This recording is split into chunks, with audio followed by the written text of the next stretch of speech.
सभी लोग अपने दोनों हाथ जोड़ेंगे, दोनों नेत्रों को बंद करेंगे, रीढ़ की हड्डी को थोड़ा सा सीधा करेंगे और परम पिता परमात्मा का स्मरण। ओम नमः सिद्धिभ्यः।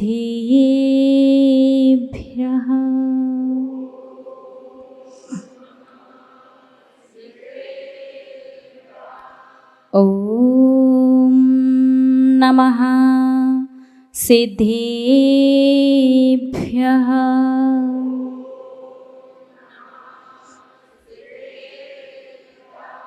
ओम नमः सिद्धिभ्यः।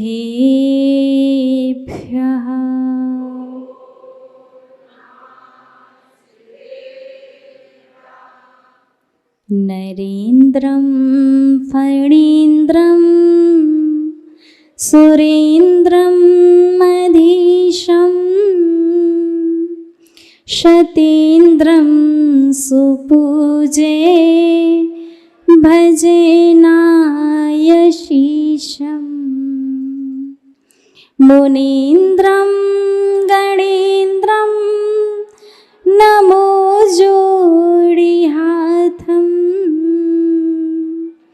नमो देवदेवं सदा पार्श्वनाथं। नमो देवदेवं सदा पार्श्वनाथं। जय बोलिए त्रैकालवर्ती त्रैलोक्य पूज्य विश्वाराध्य पंच परमेश्वरी भगवान की। आदि ब्रह्मा आदिम तीर्थंकर वृषभ देवी श्री आदिनाथ भगवान की। अष्टम तीर्थंकर श्री चंदा प्रभु भगवान की। श्री अरिष्ट नेमिनाथ भगवान की। विश्व वंदनीय भगवान महावीर स्वामी की। परम गुरु परम पिता परमात्मा 1008 श्री सीमंदर स्वामी भगवान की। 20वीं सदी के प्रथमाचार्य चारित्र चक्रवर्ती आचार्य भगवंत श्री शांति सागर जी मुनि महाराज की। अभीष्ट ज्ञानोपयोगी पूज्य गुरुदेव आचार्य श्री वसुनंदी जी मुनि महाराज की। रत्नत्रयधारी तपोधन श्रेष्ठ मम शिक्षा गुरु परम श्रद्धेय गणियारिका श्री सौम्यनंदिनी माता जी की। अहिंसा प्रधान श्रीमद जैन धर्म की। 16 कारणे पर्व की। परम पूज्य 105 आरिका सुयोग्य नंदिनी माता जी की। आरिका संघ की। धर्म स्नेही आप सभी भव्य महानुभाव, बात 7वीं शताब्दी की है, जब उज्जैन का राजा भोज हुआ करता था और राजा भोज की सभा का प्रमुख विद्वान कालिदास 7वीं शताब्दी में जिन धर्म के एक महान सूर्य ने जन्म लिया, मानतुंग, जो श्वेतांबर साधु थे। मानतुंग आचार्य पहले कौन थे? श्वेतांबर साधु। श्वेतांबर साधु की अवस्था में पूर्वकृत कर्मोदय से उन्हें एक व्याधि हो गई थी। कई प्रयत्न किए गए, बहुत प्रयास किया, लेकिन वो व्याधि शांत नहीं हुई। कुछ समय पश्चात श्वेतांबर साधु की अवस्था में मानतुंग आचार्य को एक दिगंबर साधु का सानिध्य मिला। दिगंबर साधु के पास से गुजरने मात्र से उन्हें उनकी पीड़ा में थोड़ी सी शांति की अनुभूति हुई। उन्होंने दिगंबर साधु से पूछा कि हे साधु परमेष्ठी, जब आप निकट से निकले हैं तो मुझे तकलीफ में कमी महसूस हो रही है, तो क्या जैन धर्म में ऐसा कोई उपाय है जिसके माध्यम से इस पीड़ा को शांत किया जा सके? दिगंबर साधु ने उपाय बताया। उन्होंने उपाय किया और कुछ ही समय में व्याधि शांत हो गई। उस समय उन्हें समझ में आया कि बाहर से कोई भी चीज़ कितनी भी अच्छी क्यों ना दिख रही हो, कितनी भी सरल क्यों ना दिख रही हो, बाहर में किसी भी वस्तु का कितना प्रभाव क्यों ना दिखे, लेकिन वास्तविकता तो वास्तविकता ही होती है। अगर इस धर्म में वास्तविकता होती तो मेरी बीमारी जरूर ठीक हो जाती।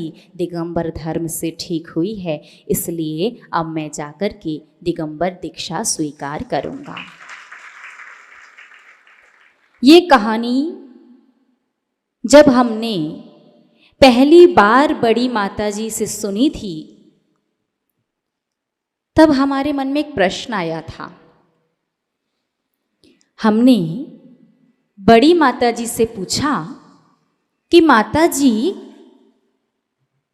अपने जैन धर्म के जितने भी उपाय हैं, किसी भी चीज के लिए जितने भी उपाय हैं, वो कई बार या लंबे समय तक करने होते हैं। 3 महीने, 6 महीने, 81 दिन, 87 दिन, कम से कम 21 दिन, तब जाकर के वो धीरे धीरे धीरे धीरे उसके फल की अनुभूति होती है। पूरा फल मिलने में तो कई बार थोड़ा सा टाइम ज़्यादा लग जाता है। बाकी अन्य किसी भी संप्रदाय के मत विशेष के जो भी उपाय हैं, उनके पास जाओ, टेको, चढ़ाओ और कई बार बहुत जल्दी लाभ हो जाता है। इस प्रश्न का बहुत ही सुंदर जवाब बड़ी माता जी ने दिया। बड़ी माता जी ने कहा, बेटा, एक होती है पेन किलर और एक होती है सर्जरी। जब शरीर में कोई गंभीर बीमारी या रोग हो जाए तो पेन किलर टेम्परेरी, आप यहाँ खाओ, वहाँ आपको लगता है कि आपका दर्द ठीक हो गया, ठीक नहीं होता, उसकी अनुभूति होना बंद हो जाता है। जैसे ही उस पेन किलर का असर समाप्त होगा, आपको और तीव्र वेदना की अनुभूति होगी। हमारा जैन धर्म सर्जरी की तरह है, थोड़ी सी कष्ट होगा करने में, मेहनत ज़्यादा लगेगी, 5-6 महीने तक परहेज करना पड़ेगा, लेकिन जिंदगी भर के लिए समस्या से छुट्टी। तो कभी भी आपको कोई समस्या आए, गंभीर बीमारी, भैया संसार की जितनी भी दिक्कत परेशानी सब गंभीर बीमारी हैं, तो क्या करना है, पेन किलर या सर्जरी? हाँ, टाइम ज़्यादा लगेगा, मेहनत ज़्यादा होगी, थोड़ी सी तकलीफ भी होगी, क्योंकि सही सही क्रिया करना जैन धर्म में आवश्यक है, चाहे जैसे भी करके काम नहीं चलेगा। आचार्य तुम स्वामी भी समझ गए कि आज समझो चाहे आयु के अंत में समझो, समझना बस इतना सा है कि जैन धर्म में बहुत कुछ है और सही तो जैन धर्म ही है। जैन धर्म सही क्यों है?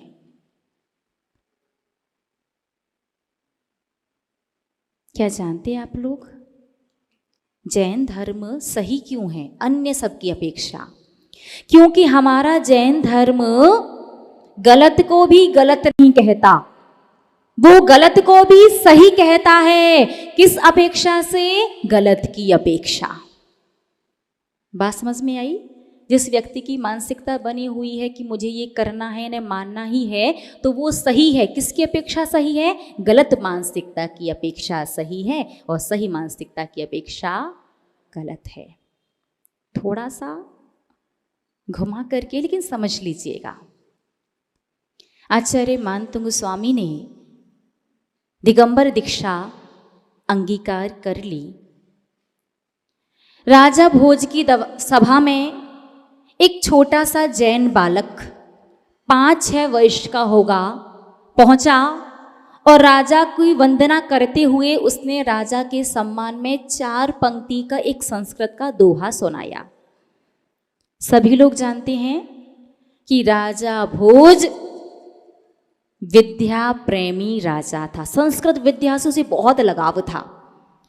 जब उसने देखा एक 5-6 वर्ष का छोटा सा बच्चा इतनी अच्छी संस्कृत सुना रहा है, तो उसने पूछा कि आपने विद्या अध्ययन कहाँ से किया? तो उस बच्चे ने बताया कि मैंने धनंजय कवि से संस्कृत व्याकरण को पढ़ा है। राजा बड़ा प्रसन्न हुआ। उसका मन धनंजय कवि से मिलने के लिए करने लगा कि जब छोटा सा 5-6 वर्ष का बच्चा इतनी अच्छी संस्कृत किसी के सामने पहुंच करके तुरंत उसके सम्मान में 4 संस्कृत की पंक्तियां बना दे, उसका गुरु कितना विद्वान होगा। तो राजा ने धनंजय कवि को अपनी सभा में बुलवाया। राजा भोज की सभा का प्रमुख विद्वान कालिदास जी। अब होता क्या है, जो सांसारिक पद प्रतिष्ठा होती है ना, संसारी व्यक्ति को सांसारिक पदों से इतना मोह हो जाता है कि उनसे कोई योग्य व्यक्ति उन्हें सामने दिखाई देता है तो वो उसे सहन नहीं कर पाते, क्योंकि यदि उन्होंने स्वीकार कर लिया सामने वाला योग्य है तो उनका पद चला जाएगा। कालिदास जी को भी यही लगा कि यदि राजा को धनंजय कवि ज्यादा विद्वान लगे तो प्रमुख विद्वान का पद मेरे हाथ से चला जाएगा। क्या किया जाए? अहंकार में आकर के कालिदास ने राजा भोज से कहा कि आप एक विवाद प्रतियोगिता करवाइए धनंजय कवि में और कालिदास में, जो सही होगा वो विजयी। धनंजय कवि को बुलवाया गया। दोनों के बीच में प्रतियोगिता प्रारंभ की गई और शाम होते होते तो कालिदास जी हारने लगे। अब व्यक्ति के अंदर अहंकार हो तो वो अपनी हार बर्दाश्त नहीं कर सकता। कालिदास जी बोले, ये जैन कवि हम ब्राह्मणों के बाद में आया है, संस्कृत के पाठी, वेद पाठी तो हम ब्राह्मण लोग होते, इन जैनों को कहाँ संस्कृत विद्या वगैरह आती है। जिस बात को, जिस पुस्तक को, जिस प्रसंग को लेकर के विवाद कर रहे हैं वो जैन के द्वारा नहीं, हम ब्राह्मणों के द्वारा लिखी गई पुस्तक नाम मंजरी है। क्या कहा? नाम मंजरी। जबकि एकार्थवाची शब्दों को लेकर के वो विवाद था और एकार्थवाची शब्दों को लेकर के कवि धनंजय ने ही नाम माला नाम का एक बहुत बड़ा ग्रंथ लिखा है। कवि धनंजय को बर्दाश्त नहीं हुआ। उन्होंने कहा, अच्छा ये तुम्हारी पुस्तक है तो बताओ इस अध्याय में, इस पाठ में कहां पर क्या लिखा है। थोड़ी देर के लिए सन्नाटा छा गया। कालिदास बोला, मैं इससे विवाद नहीं करूंगा क्योंकि इसका और मेरा तो लेवल है ही नहीं, मैं तो इससे बहुत बड़ा विद्वान हूं, मैं तो इसके गुरु से विवाद करूंगा क्योंकि कवि धनंजय के गुरु थे मानतुंग स्वामी। कालिदास कहता है, इसके गुरु इतने गरीब, कपड़े तक तो उनके पास है नहीं, नग्न घूमते हैं, बर्तन नहीं है, हाथ में भोजन करते हैं, और तो छोड़ो 2 वक्त के भोजन का ठिकाना नहीं है, सो एक बार से काम चलाते हैं। संसारी प्राणी की व्यामोहता। रे भोले प्राणी, तुझे लग रहा है साधु के पास व्यवस्था नहीं है इसलिए ऐसा कर रहे हैं, ऐसा नहीं है। वो संसार से, दुर्गतियों से, पाप से भयभीत हो चुके हैं। वो जानते हैं कि सांसारिक विषय वस्तुओं में जितना उलझेंगे, जितना उनका प्रयोग करेंगे, उतना ही आगे और आगे कष्ट सहन करना पड़ेगा, और कष्ट, तकलीफ और दुख किसी को भी अच्छे नहीं लगते।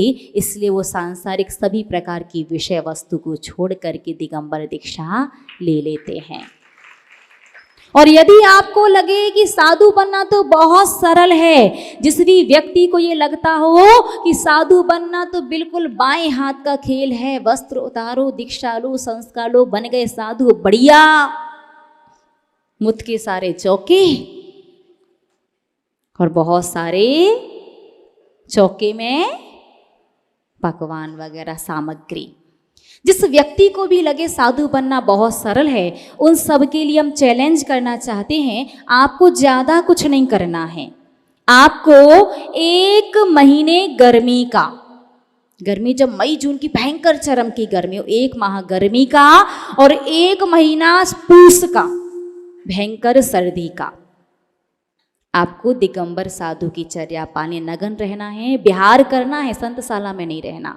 एक बार आहार करना है, केशनोच करना है और अंतराय आदि का पालन करना है। हम गारंटी से कह सकते हैं साल के 365 और पूरे जीवन को तो छोड़ दो, साल के 1 महीने में ही पता चल जाएगा कि साधु बनना कितना है।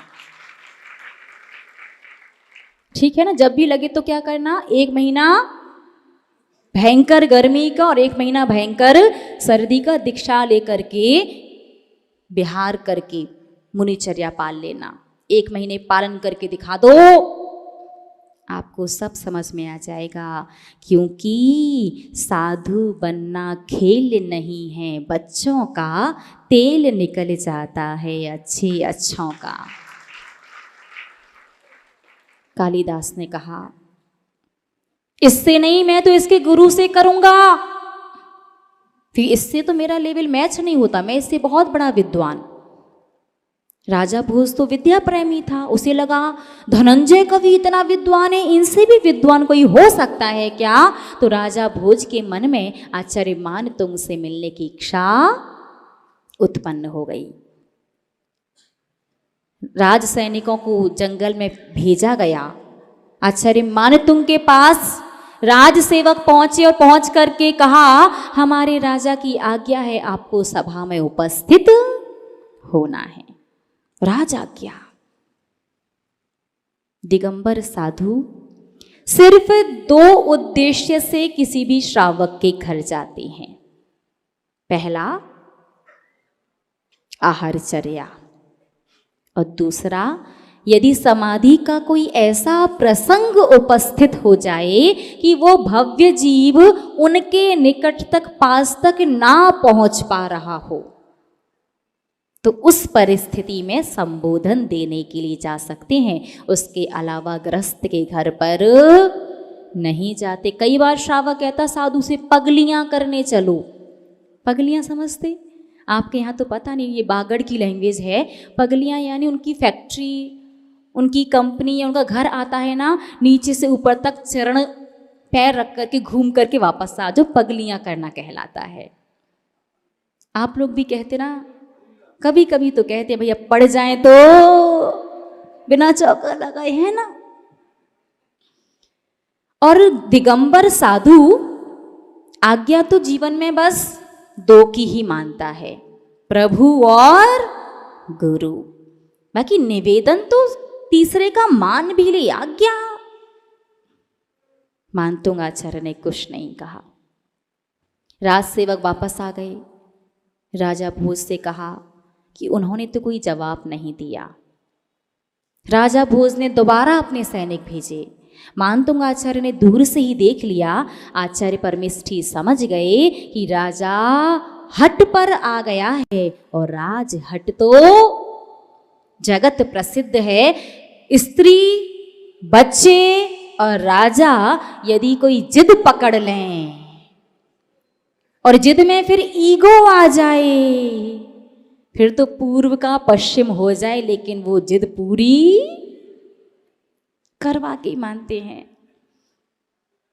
मानतुंगाचार्य ने दूर से ही देख करके मौन ले लिया कि जब तक ये उपसर्ग नहीं टलेगा तब तक मेरा मौन है और चारों प्रकार के आहार जल का त्याग। दोबारा पहुंचे राज सेवक। इस बार आचार्य परमेष्ठी आंखें बंद करके ध्यान में बैठे हुए थे। राज सेवकों ने कहा, राज आज्ञा है, चलना है आपको। उन्होंने कोई जवाब नहीं दिया। थोड़ी देर बाद सैनिक वापस आ गए। अब कालिदास ने राजा भोज को भरना शुरू कर दिया। मैं तो पहले कहता था, कुछ आता ही नहीं उन्हें। आता होता तो एक ही बार में आ जाते। वो तो अपनी मूर्खता छुपा रहे हैं, क्योंकि कहते हैं ना कि मूर्ख की शोभा मौन में है। अरे भैया, मूर्ख की शोभा मौन में, वो तो ठीक है, लेकिन मूर्ख से बात करने से भी अच्छा मौन ही है। राजा भी भड़क गया कि मेरी आज्ञा कोई नहीं टाल पाता। वो कैसे टाल रहे हैं? इस बार तीसरी बार उसने आज्ञा दी कि यदि वो राजी राजी नहीं आए तो जबरदस्ती पकड़ करके खींचते हुए तुम्हें मेरे सामने लेकर के आना है। सैनिक पहुंचे। आचार्य परमेष्ठी ध्यान में बैठ गए। सैनिकों ने पकड़ा और खींचते हुए उन्हें राज दरबार में लेकर के आए। आचार्य परमेष्ठी मौन खड़े हैं। राजा भोज विनय कर रहा है कि कुछ तो बोलो। यदि जैन धर्म सही है, प्राचीन है, तो कुछ तो उपदेश दो। मुझे संस्कृत विद्या से बड़ा स्नेह है, बड़ा प्रेम है।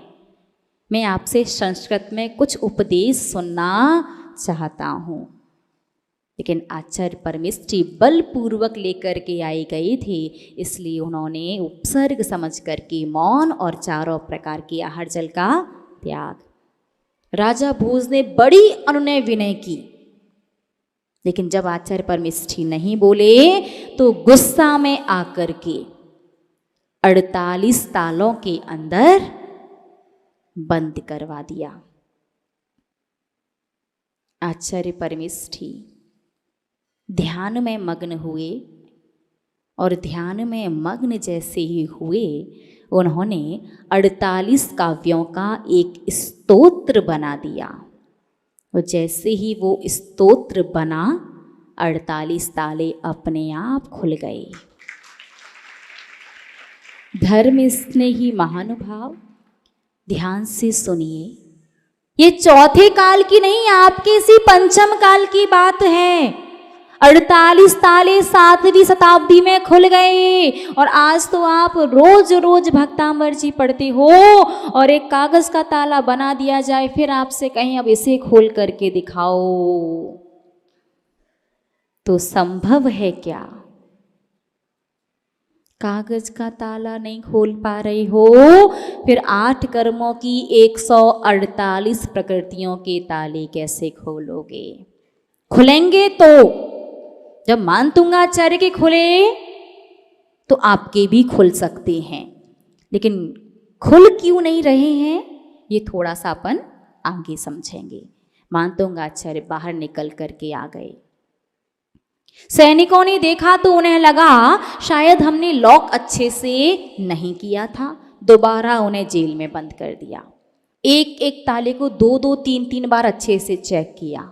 मानतुंगाचार्य जैसे ही अंदर पहुंचे, पुनः उस स्तोत्र का स्मरण किया, सारे ताले खुल गए और बाहर आ गए। अब तो राज सैनिक चिंतित, राजा के पास तक खबर पहुंचाई कि पता नहीं क्या हो रहा है, ऐसी ऐसी घटना घटित हुई, हमने 2-2, 3-3 बार चेक किया, फिर भी ताले खुल करके आचार्य परमेष्ठी बाहर आ जाते हैं। अब तीसरी बार राजा स्वयं आया 48 कोठरियों के अंदर मुनिराज को बंद किया और अपने हाथ से ताले लगाए। यहाँ आखिरी ताला जैसे ही लगा वैसे ही एक एक करके तीसरी बार पुनः सारे ताले खुल गए। आचार्य परमेष्ठी उस कारागृह से बाहर निकल कर के आए, वृक्ष के नीचे बैठ गए। राजा भोज को अपनी गलती का एहसास हुआ, क्षमा याचना की, प्रायश्चित मांगा। और जब आचार्य परमेष्ठी ने देखा कि उपसर्ग करने वाला जीव क्षमा याचना कर रहा है, इसका तात्पर्य है उपसर्ग टल चुका है, तो उन्होंने अपना मौन खोल करके राजा भोज को उपदेश दिया। राजा भोज ही नहीं, उसकी पूरी सभा, पूरा की पूरा उज्जैन नगर जैन बन गया। तो ये तो है भक्तामर स्तोत्र की रचना की कहानी।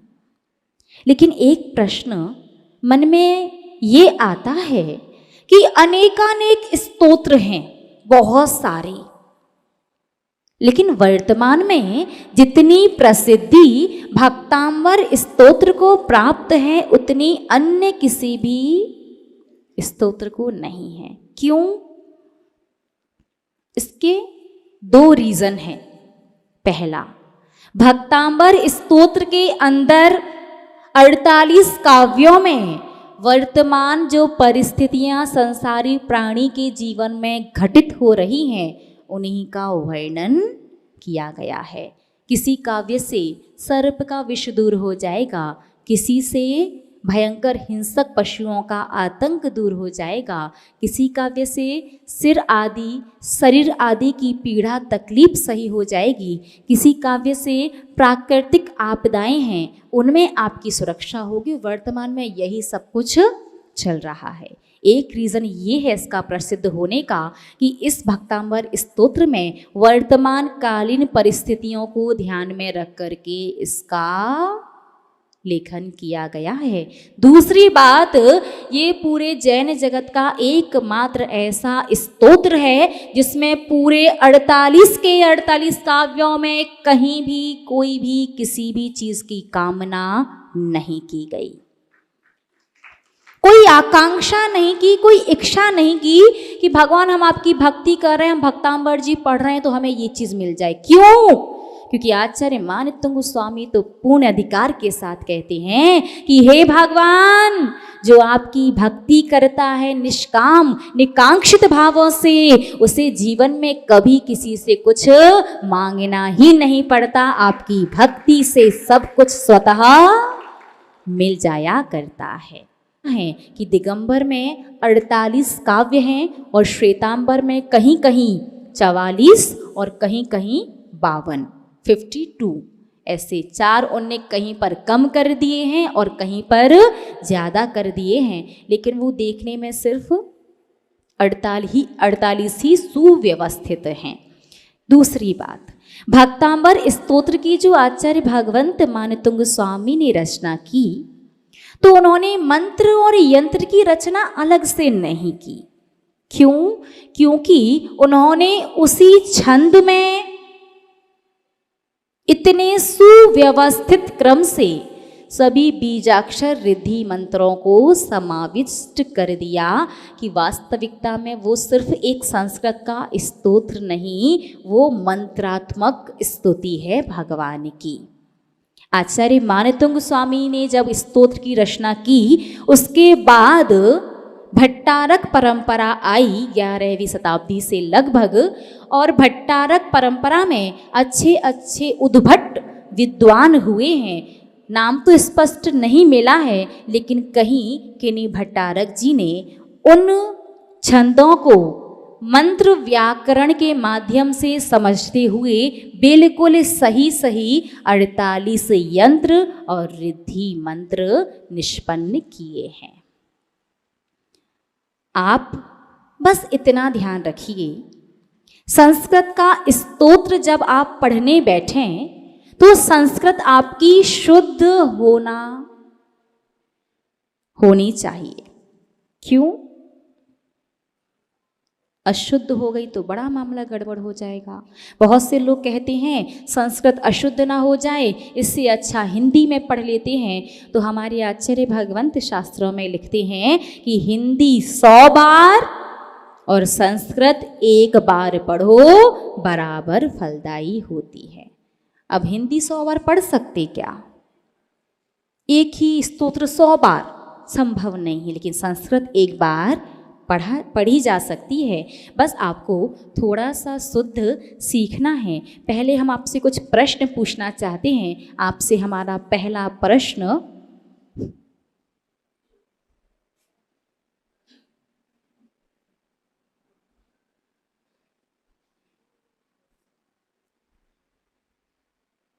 आपको बताना है कि भक्तांबर स्तोत्र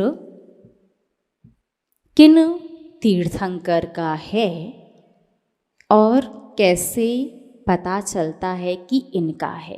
पहले पूरा सुन लीजिए। बहुत सारे श्रावक कहते हैं द्वितीय श्लोक में आया है प्रथमम जिनेन्द्रम। द्वितीय श्लोक के चौथे चरण में क्या लिखा है? प्रथमम जिनेन्द्रम, जिसका अर्थ होता है प्रथम तीर्थंकर भगवान आदिनाथ का स्तोत्र है। तो हम आपसे पूछना चाहते हैं, आपने यदि थोड़ा सा संस्कृत व्याकरण का अध्ययन किया हो तो प्रथमम शब्द के 2 अर्थ निकलते हैं।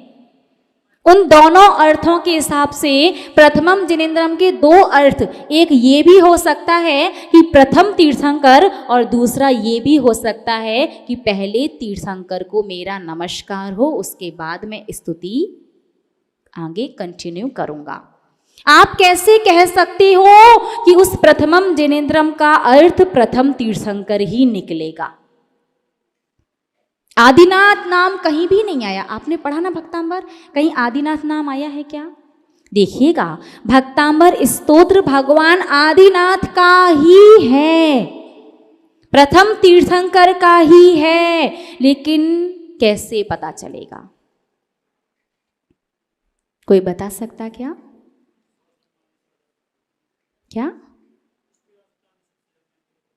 हाँ, तो उससे 22वें काव्य का जो है स्त्रीणाम शतानि शतसो जनयंत्री पुत्रान, उस काव्य का तो ये है कि संसार में स्त्रियां 100 पुत्रों को भी जन्म क्यों ना दे दें, लेकिन तीर्थंकर जैसे पुण्यात्मा को जीव को जन्म देने वाली स्त्री हर कोई नहीं हो सकती। जैसे तारे तो प्रत्येक दिशा में उदयमान होते हैं, लेकिन सूर्य सिर्फ पूर्व दिशा से ही उदय हो सकता है। तो वो तो तीर्थंकर की मां के पुण्य का वर्णन।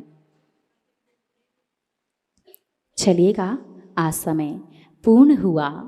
2 प्रश्न आपके लिए हम छोड़ रहे हैं, जिनके आंसर आपको जरूर लेकर के आना है। पहला प्रश्न कि कैसे पता चलेगा कि ये स्तोत्र भगवान आदिनाथ का है, और दूसरा प्रश्न, यद्यपि पूरा भक्तांबर स्तोत्र पढ़ना चाहिए लेकिन पूरा नहीं पढ़ सकते, तो 8 काव्यों के माध्यम से भी भक्तांबर स्तोत्र के पूर्ण फल को प्राप्त किया जा सकता है। तो वो 8 काव्य कौन से हैं और वही 8 काव्य क्यों पढ़ने हैं? इन प्रश्नों के साथ जय बोलिए परम श्रद्धेय गणनीय श्री सौम्यनंदिनी माता जी की।